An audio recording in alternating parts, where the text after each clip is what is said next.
मध्य प्रदेश के किसानों के सर का दर्द बन चुके नीलगाय को पकड़ के कूनो और मंदसौर के जंगलों में भेजा गया है। इस अभियान के तहत अब तक कम से कम 800 से ज्यादा ब्लैक बक और करीब 70 नीलगायों को शाजापुर जैसे जिले से पकड़कर गांधी सागर और कूनो नेशनल पार्क जैसे सुरक्षित इलाकों में छोड़ा गया है। इस पहल की खासियत है बोमा तकनीक, एक वैज्ञानिक तरीका जो अफ्रीका की पारंपरिक पशु पकड़ने की पद्धति से प्रेरित है। इसी तकनीक को विस्तार से समझेंगे हम आज के ग्राउंड रिपोर्ट एक्सप्लेन में।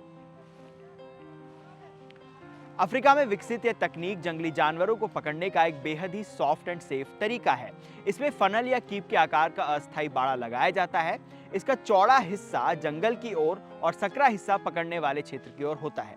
जानवरों को अक्सर हेलीकॉप्टर या वाहनों की मदद से इस तरह से दिशा दी जाती है कि वे घबराएं नहीं, बल्कि सहजता से बाड़े के अंदर चले जाएं।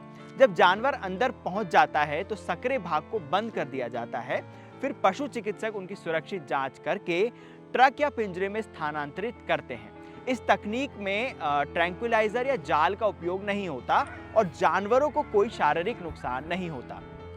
यह तरीका उन इलाकों के लिए गेम चेंजर साबित हुआ है जहां काले हिरण और नीलगाय जैसी प्रजातियां फसलों को नुकसान पहुंचाती है और किसान वन्यजीव संघर्ष बढ़ता है।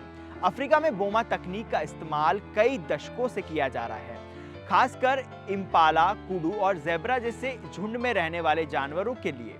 लेकिन भारत में बोमा तकनीक का पहला प्रयोग मार्च 2022 में राजस्थान के केवलादेव नेशनल पार्क में हुआ था, जहां चितलों को मुकंदरा हिल्स टाइगर रिजर्व में स्थानांतरित किया गया था ताकि वहां के बाघों के लिए शिकार प्रजातियां बढ़ाई जा सके। इस प्रयोग की सफलता के बाद राष्ट्रीय बाघ संरक्षण प्राधिकरण यानी एनटीसीए ने इसे देश भर के कई टाइगर रिजर्व में अपनाने की सिफारिश की थी।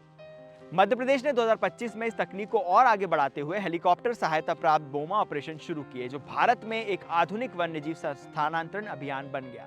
इस कदम ने फसलों की रक्षा, मानव वन्यजीव संघर्ष में कमी और वन्यजीवों के संरक्षण तीनों लक्ष्यों को एक साथ साधा है। हालांकि इस तकनीक की कुछ सीमाएं भी हैं और ये तकनीक हर प्रजाति के लिए उपयुक्त नहीं है।